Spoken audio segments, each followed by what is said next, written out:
안녕하세요. 원픽 세금신고서 작성 기초 실무의 5분 특강 남미숙입니다. 이번 시간에는 회계 프로그램에서 법인세, 신고서 세무조정 흐름 중 세액 감면 신청서 작성 외입니다.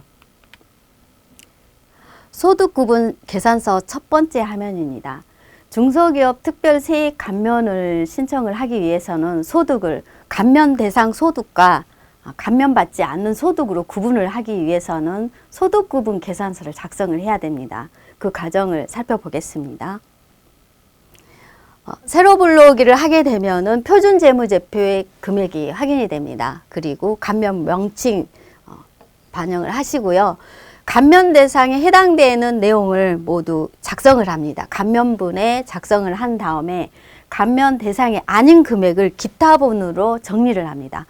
영업의 수익은 이자 수익으로 해당이 되어서 감면받지 않는 부분으로 정리한 내용입니다. 소득구분 계산서의 두 번째 화면입니다. 세무 조정한 내용을 반영하는 내용인데요.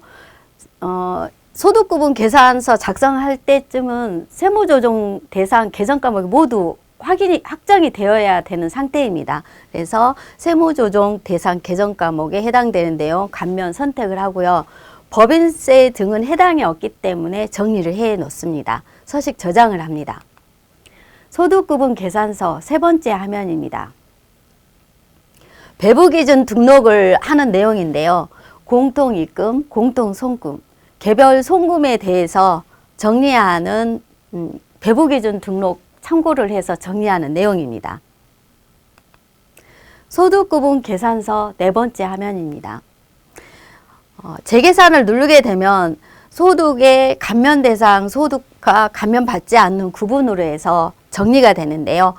감면받는 금액 확인을 하고 서식 저장을 합니다. 공제 감면 세액 계산서 두 번째 서식입니다. 중소기업 특별 세액 감면은 최저한세 적용 대상이기 때문에 구분 선택을 해서 중소기업 특별 세액 감면을 입력을 하고요. 감면 대상에 해당되는 산출 세액을 가지고 소득구분 계산한 금액을 소득 감면분을 정리를 해서 업종률 선택을 한 다음에 세액을 계산을 합니다. 세액을 계산해서 서식 저장을 합니다. 공제감면 세액 합계표입니다. 불러오기를 하게 되면 감면 신청한 금액이 확인이 되고 해당 내용 모두 검토를 한 다음에 서식 저장을 합니다. 세액 감면 신청서 화면입니다. 새로 불러오기를 하게 되면 중소기업 특별세 감면 받은 금액이 확인이 되고 49만 9,985원이 확인이 되고 신청서를 접수를 해야 됩니다. 서식 작성을 합니다. 법인세 가세표준 및 세액 조정 계산서입니다.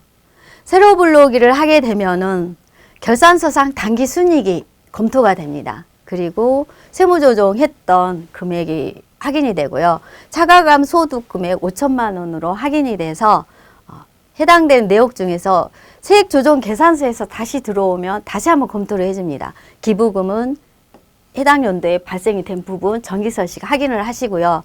이월결손금은 반영이 직전 연도에 넘어와 있는지 해당 내역을 모두 검토하는 화면입니다. 검토를 하고 난 뒤에 가세표준에 최저한세 적용 대상 공제금액으로 세액 신청한 금액을 확인을 합니다. 확인을 하고 세금을 산출하는데 기납부 세액 다시 한번 검토를 하고 법인세 감면 후에 세금을 확정을 짓고 저장을 합니다. 가세표준 및 세액 신고서입니다. 새로 불러오기를 하게 되면 수익 조정한 금액 확인이 되고 감면 후에 세금이 확정된 금액이 보이게 됩니다. 서식 저장을 하는데요. 세액 신고서에 해당되는 부분이 다시 들어오면 항상 검토해야 될 부분, 중소기업은 제대로 반영이 돼서 회사 등록에 되어 있는지, 주식 변동 여부는 제대로 정리돼서 주식 변동사항 없는지 체크하는 내용이 다시 한번 필요합니다. 그 과정 서식 저장을 합니다. 최저한세 조정 계산서에서 새로 불러오기를 하게 되면은 단기순이익 반영된 금액이 보입니다. 그리고 조정 후 소득 금액 소득금액이 확인이 되고 최저한세에 해당되는 감면 후의 세액과 최저한세금을 비교를 해서 지금 현재는 감면 후의 세액이 크기 때문에 배제 금액은 발생되지 않습니다. 이렇게 해서 최저한세까지 세무조정에 대한 1차 세무조정을 마치겠습니다.